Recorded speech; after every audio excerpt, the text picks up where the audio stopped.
마태복음 7장 7절에서 12절까지 말씀입니다.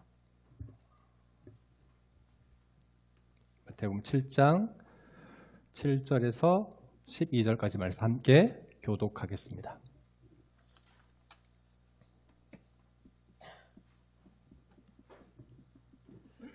구하라 그리하면 너희에게 주실 것이요 찾으라 그리하면 찾아낼 것이요 문을 두드리라 그리하면 너희에게 열릴 것이니 구하는 이마다 받을 것이요 찾는 이는 찾아낼 것이요 두드리는 이에게는 열릴 것이니라. 너희 중에 누가 아들이 떡을 달라 하는데 돌을 주며 생선을 달라 하는데 뱀을 줄 사람이 있겠느냐. 너희가 악한 자라도 좋은 것으로 자식에게 줄 알거든 하물며 하늘에 계신 너희 아버지께서 구하는 자에게 좋은 것으로 주시지 않겠느냐. 그러므로 무엇이든지 남에게 대접을 받고자 하는 대로 너희도 남을 대접하라. 이것이 율법이요 선지자니라. 아멘.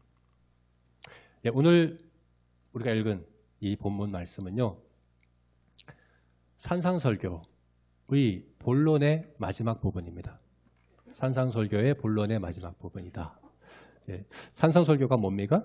산상설교는 예수님께서 산에서 설교하신 것이죠. 마태복음 5장 1절에 보면 산에 올라가 가르치시기를 시작하셨다고 말씀이 나오고 7장 28절과 8장 1절을 보면 마치시기를 마치시고 산에서 내려오셨다라는 말씀이 나와요. 그래서 이 5장부터 7장까지 말씀은 예수님의 한편의 설교입니다. 한편의 설교. 하나의 설교라는 거죠. 이 설교의 본론, 그 본론의 마지막 부분이다라고 제가 말씀을 드리는 이유가 뭘까요? 특히나 성경을 우리가 이해할 때요, 이 구조를 잘 파악하는 게 중요합니다. 왜냐하면 히브리인들은 글을 쓸 때요, 먼저 구조를 만들고 그 구조에다가 내용을 채워 나가는 방식으로 글을 씁니다. 우리와는 좀 달라요. 그래서 그 구조를 만들고 거기에 글을 채워 나가기 때문에 우리가 성경의 말씀이 이 말씀의 의미가 뭐냐 이해하려고 할 때 구조에도 의미가 있어요. 구조를 이해하는 것이 굉장히 중요합니다. 특히나 히브리인들이 자주 사용하는 구조, 그것이 뭐냐면 동심원 구조라고 하는 것인데요. 동심원 구조가 제가 주보에 이제 산상설교의 구조라고 해서 올려놓았는데, 동심원 구조가 바로 이겁니다. 뭐냐면 첫 번째 단락과 마지막 단락이 짝을 이뤄요. 같은 주제나 같은 방식으로 짝을 이뤄요. 그 다음에 두 번째 단락과 끝에서 두 번째 단락이 또 짝을 이뤄요. 그리고 앞에서 세 번째와 뒤에서 세 번째가 짝을, 이렇게 서로 짝을 이뤄가면서 된 구조를 동심원 구조라고 하는데, 이 산상설교가 바로 그런 구조로 되어 있습니다. 그래서 산상설교가 모두 5개의 큰 단락으로 되어 있는데, 첫 번째와 마지막 단락, 서론과 결론이 짝을 이룹니다. 같은 주제예요. 어떤 주제입니까? 천국 백성의 정체성에 대해서, 누가 천국 백성인가에 대해서 서론과 결론이 이야기를 합니다. 그리고 그 사이에 본론이 또 3단락으로 나눠지죠. 그 본론에서는 뭘 얘기합니까? 천국 백성의 삶에 대해서 이야기합니다. 서론과 결론은 천국 백성은 누군가, 본론은 천국 백성은 어떻게 살아야 하느냐. 이게 이제 전체적인 산상설교의 전체 메시지라고 할 수 있는 거죠. 그런데 그 본론도 또 3가지로 나눠지죠. 본론도 셋으로 나눠집니다. 셋으로 나눠질 때 마치 제가 이제 설교할 때 3가지 대지로 얘기하는 것처럼 예수님도 그렇게 3가지로 말씀하셨어요. 첫 번째 본론의 대지, 주제는 뭡니까? 십계명의 6계명부터 10계명까지의 계명들을 설명하신 겁니다. 그래서 옛사람의 말한 바 이러이러하다고 너희가 들었으나 나는 너희에게 이르노니 라고 말씀하시고, 이걸 6번 반복하셔요. 살인하지 말라, 간음하지 말라, 그리고 이혼, 그리고 맹세, 원수 갚는 것, 사랑, 이 6가지에 대해서 말씀하신 것이 본론의 첫 번째 단락입니다. 그리고 두 번째 단락은 뭡니까? 경건생활에 대한 거예요. 3가지 경건생활, 구제와 기도와 금식, 이게 6장에 구성되어 있죠. 그리고 우리가 보고 있는 것이 본론의 3번째 단락인데, 여기서는 첫 번째 단락하고 짝을 이뤄가지고 여기도 계명에 대해서 이번에는 10계명의 첫 번째 계명, 제1계명 나 외에는 다른 신을 섬기지 말라. 우상 숭배에 관한 이 첫 번째 계명을 설교하신 것이 바로 이 세 번째 단락입니다. 우리는 지금 세 번째 이 단락을 보고 있고요. 이 단락 중에서도 우리가 지난 6장에서 이 단락을 예수님께서 어떻게 말씀하셨죠? 첫 번째는 돈과 관련해서 말씀하셨죠. 돈이 우리에게 어떻게 우상이 되는가. 돈이 있을 때는 그것을 땅에 쌓으려 함으로 우상이 되고 돈이 없을 때는 그것에 대해 염려함으로 우상이 되는 것에 대해서 말씀하셨고, 그죠? 또 다른 우상, 우리가 대표적으로 우리가 우상 삼는 거 두 가지가 있어요. 첫 번째가 돈이라면 또 다른 건 뭡니까? 나 자신이죠. 나의 자아죠. 내가 우상이 되는 것.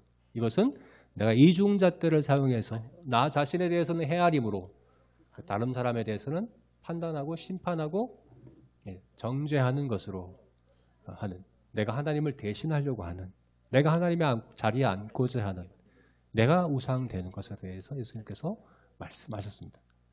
그리고 이제 오늘 본문에서 이제 얘기를 하려고 하는 거죠. 계속해서 그 첫 번째 계명, 10계명의 첫 번째 계명, 어떻게 우리가 하나님을 섬길 것인가?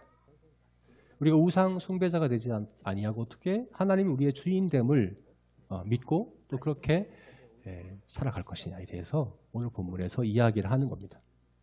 근데 그래서 제가 이렇게 길게 이렇게 산상설교의 전체 구조에 대해서 말씀드리는 이유는요. 왜 오늘 본문이 여기 나와야 하는가에 대해서 이제 우리가 문제 제기를 해볼 만하기 때문에 그래요. 왜 이 본문이 여기 나와야 될까? 사실은 오늘 이 본문은요, 유명하죠. 유명한 말씀입니다. 찾으라, 두드리라. 네. 구하라, 찾으라, 두드리라. 이 말씀은 아마도 교회 다니지 않고 성경을 모르는 분들도 한두 번쯤 들어봤을 법한 얘기죠. 그죠? 근데 이 말씀이 굉장히 오해되고 있어요. 이 말씀의 의미를 우리가 잘 모릅니다. 왜 그렇습니까? 이 문맥 가운데서 보지 못하기 때문에 그런 것이거든요. 왜 이 말씀이 여기에 나와야 될까? 기도에 대한 말씀이잖아요. 기도에 대한 말씀은 사실은 산상설교에서 앞에서 이미 다뤘습니다. 어디에 있었습니까? 본론이 세 개수로 나눠지는데 첫 번째가 6계명부터 10계명, 마지막 세 번째가 1계명. 이 가운데가 뭐라고 그랬죠? 경건생활에 대한 건데 이 경건생활이 또 세 가지라고 그랬죠? 뭐죠? 구제와 기도와 금식. 산상설교가 전체 구조에서 가장 중심에 있는 것이 뭐냐면 경건생활에 대한 가르침이고 또 그 경건생활에 대한 가르침에서 또 중심에 있는 게 뭐냐면 기도이고 또 그 기도에서 가장 중심에 있는 것이 뭐냐면 주기도문이고 주기도문에서 가장 중심에 있는 것이 뭐냐면 두 번째와 세 번째 간구인 나라가 임하시고 뜻이 하늘에서와 이루어진 같이 땅에서도 이루어지리라. 이 간구가 주기도문의 핵심이에요. 딱 중앙에 있어요. 이게 특히 동심원 구조로 되어 있기 때문에 중앙에 있는 것이 굉장히 중요한 의미를 갖거든요. 예수님은 우리 성도의 삶에, 천국 백성의 삶에 있어서 가장 중심이 되는 게 뭐라고 여기셨는가? 기도라고 여기셨습니다. 그래서 이 중심의 것을 두셨어요. 여러분 이게 굉장히 의미가 있습니다. 특히나 이게 설교라는 것에 있어서 이게 산상 설교거든요. 설교. 한편의 설교예요. 네, 한편의 설교. 그리고 설교는 좀 우리가 좀 다르게 접근할 필요가 있는데 제가 이제 설교를 준비할 때도 그래요. 제가 설교를 준비할 때와 성경 공부를 준비할 때는 다릅니다. 다르게 준비합니다. 물론 성경을 연구하고 성경을 묵상하는 것까지는 같습니다. 그것까지는 다 똑같이 해요. 설교를 준비할 때나 성경 공부를 준비할 때나 성경 본문을 연구하고 묵상하고 합니다. 그러나 설교는 거기서 한 단계 더 나아가야 됩니다. 여기까지 한 거는 사실은 요리를 한다면 재료를 준비한 것밖에 되지 않아요. 재료를 준비했으면 요리를 해야 되잖아요. 그죠? 성경 공부를 준비하려면 그냥 재료만 준비하면 돼요. 그러나 설교로 만들려면 이거를 하나의 이 논리적인 하나의 주제 아래 체계적인 이 틀을 만들어야 돼요. 구성을 따로 해야 돼요. 그래서 가장 효과적인 곳에 배치하는 일들을 해야 되는데 저는 사실 거기에 굉장히 많은 시간이 소요되거든요. 설교할 때. 이게 산상 설교입니다. 그럼 예수님이 기도에 대해 말씀하실 때 제가 이것을 설교한다면 이것은 두 번째 단락에 들어가야 됩니다. 두 번째 단락. 가장 구제와 기도와 금식, 기도에 대해서 산상설교의 딱 중심에다 딱 말씀하셨는데 거기에 이 내용이 들어가면 더 효과적이지 않을까? 이런 생각이 드는 거죠. 기도에 대해서 6장에서 말씀하실 때요. 기도의 자세에 대해서 말씀하셨습니다. 이방인들은 중언부언한다. 그들은 많은 말을 하여 들으실 줄 안다라고 말씀하시면서 기도의 자세에 대한 가르침을 하셨고 또 기도의 내용에 대한 가르침도 있었습니다. 바로 주기도문이죠. 이렇게 기도해라. 주기도문을 가르치셨습니다. 그럼 여기다가 하나 더 오늘 본문의 가르침인 이거는 기도의 동기부여가 되는 말씀이거든요. 기도해라. 찾으라. 구하라. 두드려라. 아버지께서 좋은 거 주시지 않겠느냐? 기도하라는 얘기입니다. 기도의 동기부여 중에서 가장 확실한 기도의 동기부여는 뭡니까? 하나님이 들으신다는 확신이죠. 네, 그 얘기예요. 하나님이 들으신다. 기도해라. 이 말씀이 그 6장에 간다 그러면 기도의 자세, 기도의 내용, 기도의 동기부여까지 이게 딱 조화가 될 것 같은데 왜 이 말씀이 여기에 나올까? 왜 기도에 대한 내용이 우상숭배를 가르치는 이 내용에 바로 이 말씀이 올까 하는 이런 의문을 우리가 가질 수 있습니다. 그렇죠? 또 내용적으로 볼 때 이 말씀은 과연 우상숭배하지 말라는 말씀으로 적합한가 하는 이런 의문을 가질 수 있습니다. 왜 그렇습니까? 이 내용이 사실은 우상을 섬기는 자들이 딱 좋아할 만한 내용입니다. 돈을 좋아하고 나 자신을 좋아하는 내가 나 자신이 우상이 되고 돈이 우상이 된 사람들이 딱 좋아할 만한 말씀 이 말씀입니다. 구해라. 찾아라. 두드려라. 구하는 이마다 얻을 것이고 찾는 이마다 찾아질 것이고 두드리는 이에게는 열릴 것이다. 마치 알라딘 램프의 지니처럼 내가 구하면 저절로 다 이루어지고 내가 뭘 찾든지 다 찾아지고 알리바바의 40인 도둑처럼 열려라 참깨만 하면 다 열려지는 그런 기도가 하나의 주문처럼 그래서 하나님은 지니처럼 우리의 원하는 것 다 들어주는 종처럼 그렇게 이야기하는 것처럼 보이지 않으세요? 사실 이 말씀은 그래서요 교회 다니지 않는 사람도 좋아하는 말씀입니다. 네. 구해라, 찾아라, 두드려라. 좋아할 만한 말씀이죠, 그죠? 특히나 앞에서 예수님께서 이방인들은 기도할 때 중언부언한다. 이 중언부언한다의 말의 의미가 뭐라고요? 많은 말을 하여야 들으실 줄로 안다. 많은 말을 계속 반복하는 내가 정성을 들인 만큼 신을 감동시키고 설득하고 그래서 내가 소원한 게 이루어진다는 게 이방인들의 이제 기도 방식이라 한다면 사실 오늘 말씀이 그거 얘기하는 거 아닙니까? 구해라, 찾아라, 두드려라. 이게 현재형으로 되어 있는데 헬라어에서 현재형은 반복의 의미가 있습니다.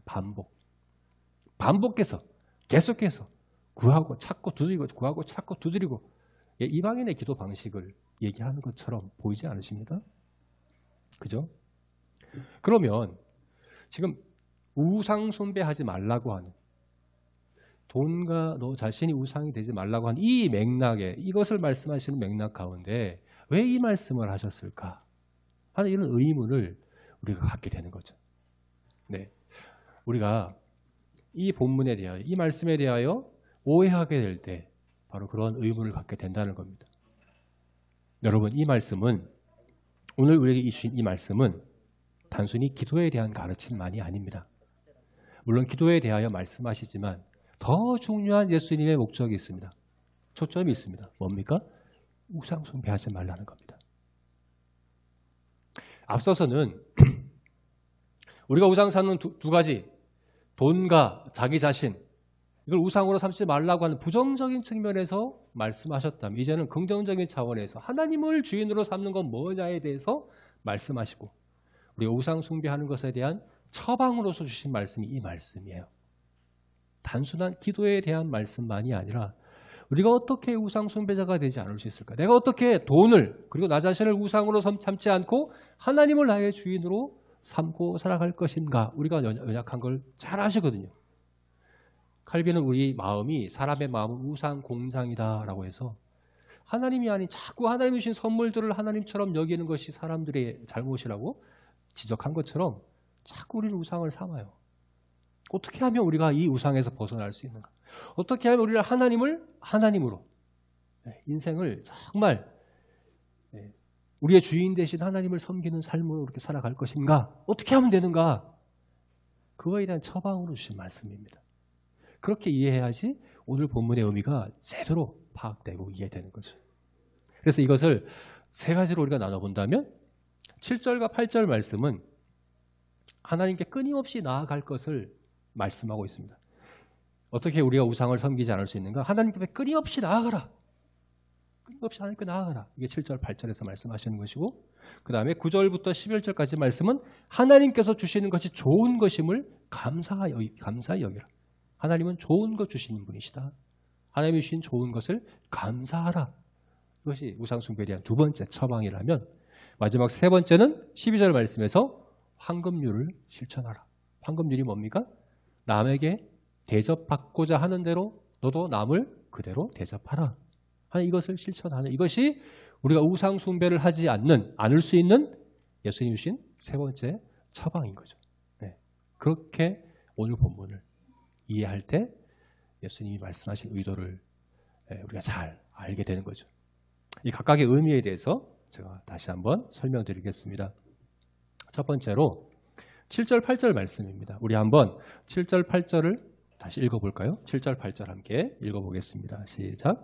구하라 그리하면 너희에게 주실 것이요 찾으라 그리하면 찾아낼 것이요 문을 두드리라 그리하면 너희에게 열릴 것이니 구하는 이마다 받을 것이요 찾는 이는 찾아낼 것이요 두드리는 이에게는 열릴 것이니라. 여러분 이 말씀은 내가 뭘 원하든지 내가 뭘 구하든지 다 저절로 자동으로 이루어진다 하는 그 말씀, 그런 의미로 우리에게 주신 것이 아닙니다. 사실 이 말씀을 제대로 이해하려면 이 말씀의 배경이 되는 게 뭔가를 이해해야 되는데, 그 뭐가 배경이 된 거냐? 부모와 어린 자녀의 관계가 배경이 되어서 주신 말씀입니다. 바로 뒤이어서 나오는 말씀이죠. 너희가 악할지라도 자식에게 좋은 것 줄 줄 알거든 하늘에서 너희 아버지께서 좋은 걸 주시지 않겠느냐라고 얘기하시면서 부모와 어린 자녀의 관계를 배경으로 주신 말씀, 이 말씀이에요. 어린 자녀가 부모에게 이렇게 합니다. 구하고 찾고 두드립니다. 어린아이가 엄마와 가까이 있을 때는 어떻게 합니까? 엄마가 가까이 있고 눈앞에 있고 엄마와 만나고 있고 할 때는 어떻게 합니까? 구합니다. 필요한 것을 구합니다. 말합니다. 그러다 엄마를 볼 수 없을 때, 엄마가 없을 때, 엄마가 멀리 있을 때는 어떻게 합니까? 찾습니다. 네. 엄마를 찾죠, 그죠? 그러다가 아예 엄마와 막혀 있을 때, 엄마에게 갈 수 없도록 아예 이런 장애물이 있을 때, 방해물이 있을 때, 그때는 어떻게 합니까? 두드립니다. 네. 두드립니다. 이게 바로 이제 부모와 어린 자녀의 관계에서 일어나는 일이에요. 네. 하나님과 우리의 관계는 어떻습니까? 때로 우리는 하나님과 아주 가까이 친밀히 있다고 느껴집니다. 네. 하나님이 내 앞에 계시고 내가 말하는 것을 다 들으시고, 네. 그럴 때 어떻게 합니까? 구합니다. 구하면 됩니다. 그러나 항상 그러진 않죠, 우리가. 때로는 하나님 멀리 계신 것 같아요. 하나님 가까이 계신 것 같지 않아요. 그럴 때 어떻게 해야 됩니까? 찾습니다. 하나님을 열심히 찾습니다. 그러나 더 나아가서 때로는 하나님과 나 사이에 큰 장애물이 놓여 있는 것 같은, 큰 벽으로 가려져 있는 것 같은 답답함이 느껴질 수 있습니다. 그때 어떻게 됩니까? 두드리는 거죠. 두드려야 되는 거죠. 우리의 영적 상태가 이거 같죠, 그죠? 때로는 하나님과 아주 가까이 하나님과의 친밀한 관계를 누리기도 하지만 때로는 멀리 있는 것처럼 느껴지고 때로는 아예 막혀 있는 것처럼 느껴지기도 하죠. 그러나 너희 영적 상태가 어떠하든지 간에 어떻게 하라고요? 하나님께 나오라고요. 끊임없이 나오라고. 오늘 본문이 아까도 말씀드렸듯이 이것이 구하라, 찾으라, 두드리라, 이것은 현재형으로 되어 있습니다. 현재형은 반복의 의미입니다. 끊임없이 반복해서 하나님을 찾고 하나님을 구하고 하나님과의 막힌 것을 두드리고 계속해서 하나님께 나오고 나와라 라고 말씀하는 겁니다. 여러분, 우리가 어떻게 우상 숭배를 하지 않을 수 있습니까? 부정적인 차원에서 보자면 돈을 나의 우상으로 삼지 않고 나 자신을 우상으로 삼지 말아야지 결심합니다. 그러나 그것으로 됩니까? 돈은 나의 우상이 아니야. 난 돈을 우상으로 섬기지 않을까? 나는 나 자신을 우상으로 섬기지 않을까? 결심하고 하지만 안 되죠, 그게. 그죠? 해도 안 되잖아요. 우리가 우상을 섬기지 않을 수 있는 길은 뭡니까? 하나님께 나아가는 겁니다. 하나님께 나아가는 겁니다. 다른 것 아닙니다. 우리가 난 하나님을 주인으로 섬기는 삶을 살 거야 이렇게 결심하고 내가 하나님을 섬길 거야. 어떻게 하는 게 하나님 섬기는 겁니까? 하나님께 나아가는 것입니다. 우리가 하나님을 위해서 이렇게 크고 대단한 일을 한다고 해서 하나님께 무슨 유익이 되겠습니까? 그죠? 하나님이 그런 결과물들을 원하시는 것이 아니죠. 하나님을 섬기는 것은 하나님께 나아가는 것입니다. 끊임없이 나아가는 것입니다. 우리의 형편이 어떠하든지 우리의 상황이 어떠하든지 끊임없이 하나님께 나아가는 그것, 그게 바로 우리가 하나님을 섬기는 길입니다. 특별히 우리의 우상들을 갖고 나아가십시오. 있는 모습 그대로 갖고 나아가되 돈이 나의 우상이라고 한다면 그 문제를 갖고 나아가십시오. 내 자아가 우상이라고 하는데 그 문제를 갖고 나아가십시오. 또 다른 것이 또 이렇게 장애물이고 문제가 된다면 그것을 그대로 갖고 나아가서 하나님께 아뢰고 하나님의 뜻을 구하고 하나님이 나의 주인이심을 거기서 확인하는 그것이 바로 우리가 우상 숭배에서 해방되는 길이다라고 오늘 본문이 우리에게 말씀하고 있는 것입니다. 우상은요, 나쁜 게 우상이 되지 않아요. 우리에게 주신 선한 것, 좋은 것이 우상이 됩니다. 최선의 적은 최악이 아니라 차선입니다. 차선. 우리가 우상 삼는 것은 사실 다 차선들인 거죠. 돈이 그렇고 내 자아가 그렇고 사실 좋은 것들이에요. 왜 우상이 됩니까? 최선의 자리에 가기 때문에 그것이. 어떻게 해야 될까요? 그것을 갖고 최선이신 하나님께 나아가십시오. 네. 때로는 하나님 멀리 계신다고 느껴지고 때로는 아예 막혔다고 생각될 그때에도 나아가십시오. 그럼 하나님 어떻게 하시겠다고요? 구하는 이마다, 구하는 이마다, 찾는 이마다, 두드리는 이마다 만나주시겠다고 말씀하십니다. 구하면, 찾으면, 두드리면 모든 하나님의 자녀가 그렇게 하기만 하면 그들의 형편이 어떠하든지 그들의 상황이 어떠하든지 그들의 영적 상태가 어떠하든지 하나님은 한 사람도 빠짐없이 만나주시겠다. 이렇게 우리에게 약속해주고 있는 것입니다. 하나님께 나아갑시다. 네. 이것이 우리가 하나님을 주인으로 섬기는 다른 우상에게 우리가 사로잡히지 않는 첫 번째 길이다라고 오늘 우리에게 말씀하고 있는 것이죠. 두 번째로 9절부터 11절까지의 말씀은 하나님께서 좋은 것 주심에 대하여 감사하라고 말씀하고 있습니다. 우리 9절부터 11절까지 말씀 함께 읽어볼까요? 읽어보겠습니다. 시작. 너희 중에 누가 아들이 떡을 달라 하는데 돌을 주며 생선을 달라 하는데 뱀을 줄 사람이 있겠느냐? 너희가 악한 자라도 좋은 것으로 자식에게 줄 알거든 하물며 하늘에 계신 너희 아버지께서 구하는 자에게 좋은 것으로 주지 않겠느냐? 우리가 어떻게 우상 숭배를 하지 않을 수 있습니까? 하나님께서 주시는 것이 좋은 것임을 알고 인정하고 감사하는 것입니다. 너희가 악할지라도 자식에게 좋은 것을 줄 알거든. 여기서는 정말 악한 부모를 얘기하는 거 아닙니다. 자식을 학대하고 자식들을 방임하고 필요한 걸 주지 않고 그런 부모를 얘기하는 게 아니라 세상에서 가장 선하고 가장 자상하고 가장 자녀를 사랑하고 아끼는 그 부모라도 하나님에 비하면 악하다는 얘기입니다. 그렇죠. 아무리 최선의 부모라고 하더라도 우리는 여전히 부족합니다. 우리는 여전히 잘못된 동기와 마음과 태도가 있을 수밖에 없습니다. 또 좋은 동기와 좋은 마음을 가졌다고 해도 우리의 지혜와 능력이 부족하기에 우리 자녀에게 좋은 것 주지 못할 때도 있습니다. 그러나 그런 우리들이라도 자녀가 구할 때 좋은 것 주려고 하지 않느냐. 그죠? 자녀가 떡을 달라고 하면 돌을 주지 않고 생선을 달라고 하면 뱀을 주지 않지 않느냐. 이 떡과 생선은 유대인들의 기본 식사이죠. 오병이어 기적에서처럼 그들의 식사는 떡과 생선입니다. 자녀가 구하는 게 지금 특별한 거 아니에요. 아주 기본적인 걸 구하는 거예요. 기본적인 양식, 기본적인 밥을 구하는 거죠. 이것 주지 않을 부모가 어디 있겠느냐. 그거 달라고 하는데 아주 특별하고 어려운 것도 아니라 그걸 달라고 하는데 돌을 주고, 돌이라는 가치 없는 거고, 생선을 주고, 이건 해로운 거죠. 그렇게 줄 부모가 어디 있느냐. 너희가 악할지라도 그렇게 주지 않는데 하물며 하늘에 계신 너희 아버지께서 가장 선하고 가장 지혜롭고 전능하신 그 아버지께서 너희에게 좋은 것 주시지 않겠느냐, 이 말씀을 하는 거죠. 좋은 것 주신다는 겁니다. 그런데 여러분, 이 좋은 것이 내가 원하는 것과 늘 같지는 않습니다. 그죠?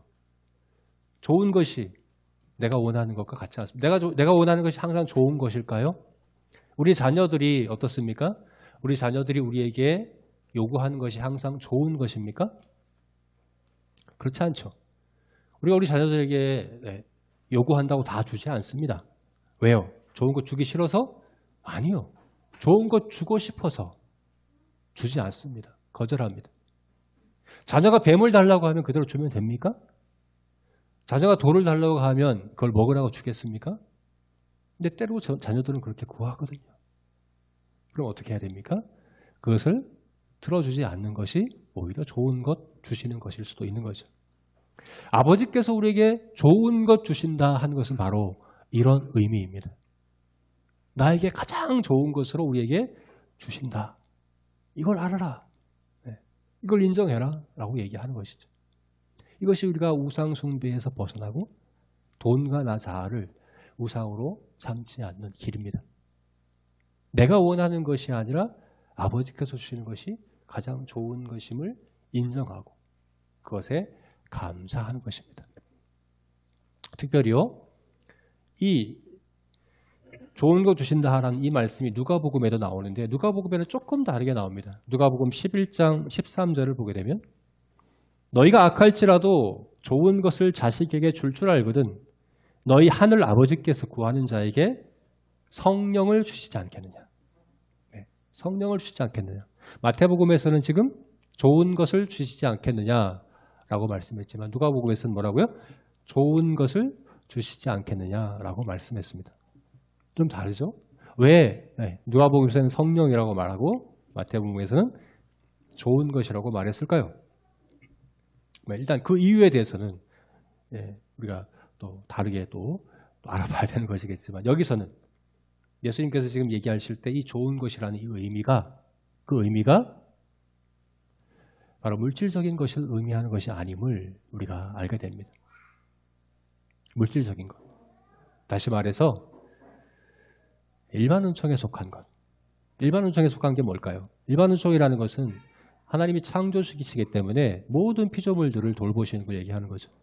하나님을 믿든 안 믿든 하나님을 거부하든 좋아하든 그래서 하나님을 믿지 않고 하나님을 거부하고 하나님을 대적하고 하는 그런 사람들로도 하나님은 입히시고 먹이시고 또 채워주시고 비를 주시고 공기를 주시고 그죠? 생명을 주시고 그들에게 재산을 주시고 또 삶을 살아갈 수 있도록 건강을 주시고 이 모든 것이 다 일반 은총의 영역에 속한 것입니다. 사실 이것은 구하지 않아도 다 주셔요. 모든 사람에게 다 주십니다.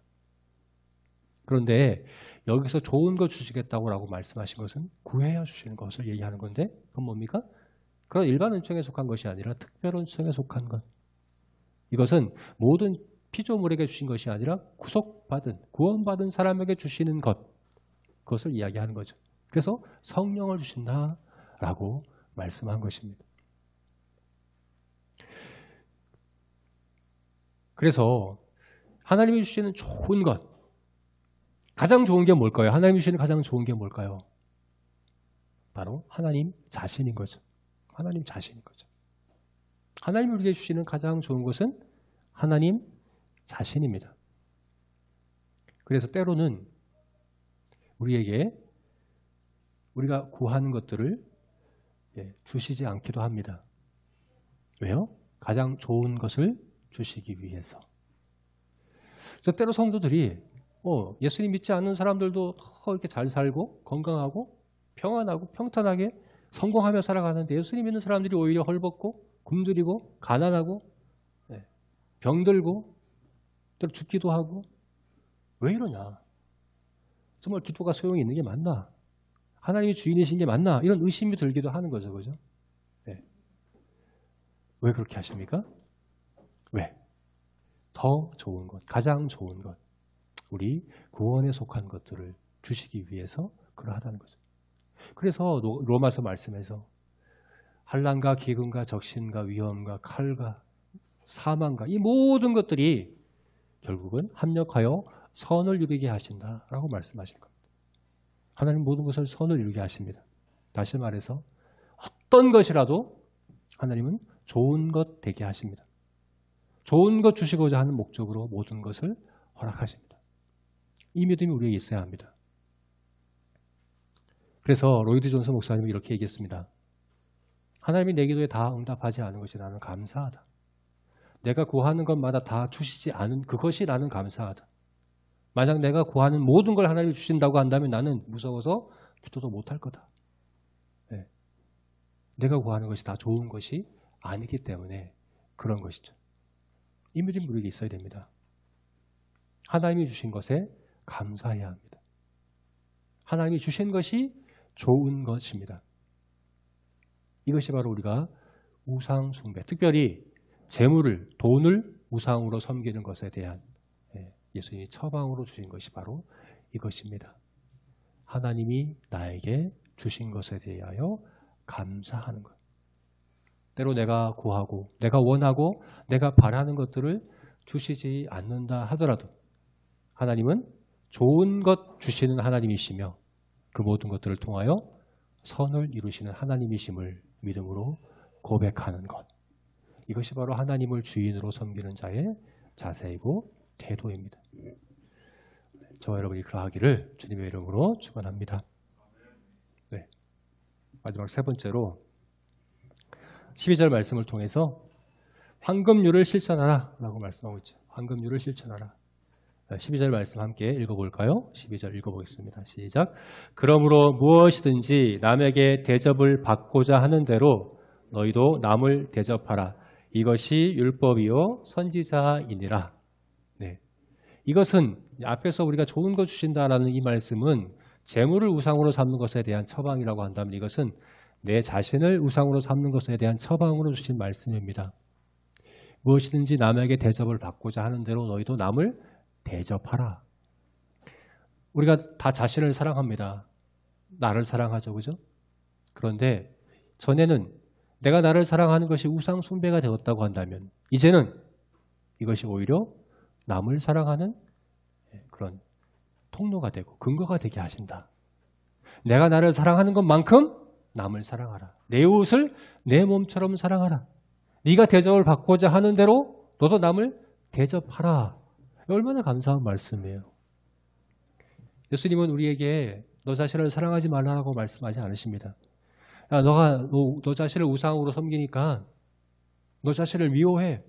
너 자신을 아끼지 마. 너 자신을 사랑하지 마. 그게 우상을 섬기지 않는 길이야. 이렇게 하시지 않고 너 자신을 사랑하고 너 자신을 사랑하는 만큼 남을 사랑해라 라고 말씀해 주시는 거죠. 그죠? 이것이 바로 율법이요 선지자니라. 율법이요 선지자니라 라고 말씀하고 있어요. 여러분 이게 5장 17절 말씀하고 짝을 이루는 말씀이거든요. 5장 10절 말씀 한번 볼까요? 5장 17절. 네. 5장 17절 같이 읽어보겠습니다. 시작. 내가 율법이나 선지자를 폐하러 온 줄로 생각하지 말라. 폐하러 온 것이 아니요 완전하게 하려 함이라. 5장 17절이 이 산상설교 본론의 첫 구절이에요. 그리고 오늘 읽은 12절이 마지막 구절이에요. 첫 구절과 마지막 구절이 짝을 이루죠. 같은 말이 반복됩니다. 뭡니까? 율법이나 선지자, 율법과 선지자라는 말이 반복됩니다. 예수님이 이 산상설교를 어떻게 시작하셨습니까? 내가 율법이나 선지자를 폐하러 온 것이 아니라 그것을 완전하게 하러 왔다. 예수님이 그렇게 하겠다는 거죠. 산상설교의 마지막은 어떻게 끝납니까? 이것이 율법과 선지자니라. 뭐가요? 남에게 대접받고자 하는 대로 너희가 남을 대접해라. 여러분 이게 예수님이 율법과 선지자를 완전하게 하는 게 누구를 통해 하시겠다는 겁니까? 바로 우리를 통해서 하시겠다는 거죠. 우리가 어떻게 할 때? 내가 대접받고자 하는 대로 남을 대접할 때.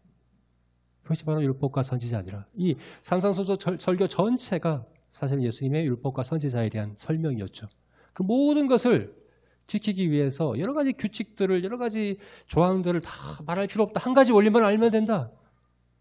네가 남에게 대접받고자 하는 대로 너도 남을 대접해라. 이것만 하면 된다. 이 상황에 나라면 어떤 대접을 받기 원할까? 저 문제에 있어서 나는 어떤 대우를 받기를 원할까? 이 고민만 하면 된다는 거예요. 내가 지금 저 상황이라면 나는 어떤 걸 원할까? 그리고 너도 그대로 해줘라 라고 말하는 거예요. 근데요, 이게 우상 숭배자들은 안 돼요. 나 자신이 우상인 사람들은 이게 절대 불가능합니다.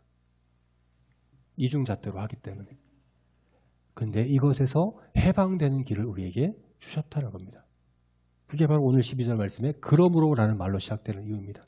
그러므로 전에는 불가능하던 그것이 그러므로 가능하게 됐다. 전에 우상 숭배자일 때는 너희가 남을 네 눈에 있는 들보를 보지 못하고 남의 눈에 있는 티를 보는 그런 우상 숭배자로 살았다고 한다면 너 자신을 사랑하는 그것이 이제는 우상 숭배의 이유가 아니라 율법과 선지자를 이루는 그 이유가 될 수 있는데 왜 그러냐? 그러므로 그 앞에 나오는 이유가 뭡니까? 아버지께서 우리에게 좋은 것 주시기 때문이다. 너희가 악할지라도 너희는 받을 자격이 없을지라도 받아야 될 이유가 없을지라도 아버지께서는 너에게 좋은 것만 주신다. 왜요? 우리가 자녀이기 때문에. 왜 우리가 자녀입니까? 그 아들 예수 그리스도를 믿는 자들에게는 하나님의 자녀가 되는 권세를 주셨다. 우리 예수님을 믿기 때문에, 예수님 때문에, 예수님으로 인해서, 예수님을 위해서 우리는 우상에서 해방되고 우리는 이제 내 자아를 사랑하는 것이 남을 섬기는 도구가 되게 할 수 있는 자가 되었다라고 예수님이 말씀하고 있는 것입니다. 그래서 세 번째로 이 우리가 우상에서 벗어날 수 있는 세 번째 길은 뭡니까? 예수님을 의지해서 또 예수님을 위해서 또 예수님과 함께 나 자신이 대접받기 원하는 대로 남을 대접하는 이 일을 실천하십시오. 황금률을 실천하십시오. 내가 저 자리에 있다면 나는 어떻게 해야 될까 고민하십시오. 이거 잘 안 된다고 한다면 구하십시오.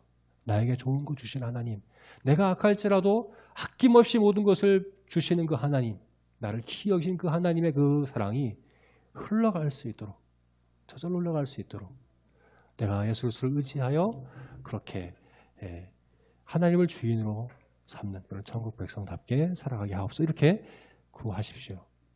그리고 그것을 이웃과의 관계 가운데 실천하시는 그런 저와 여러분이 되었으면 좋겠습니다.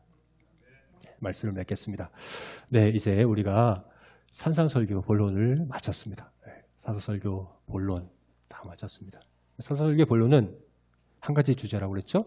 천국 백성은 어떻게 살 것이냐, 천국 백성답게 살아가는 법에 대해서 말씀하고 있는 거죠.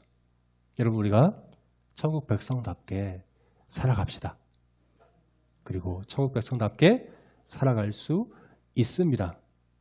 특별히 하나님이 나의 주인이시고 또 나의 선한 아버지이심을 믿고 끊임없이 하나님께 나아가십시오.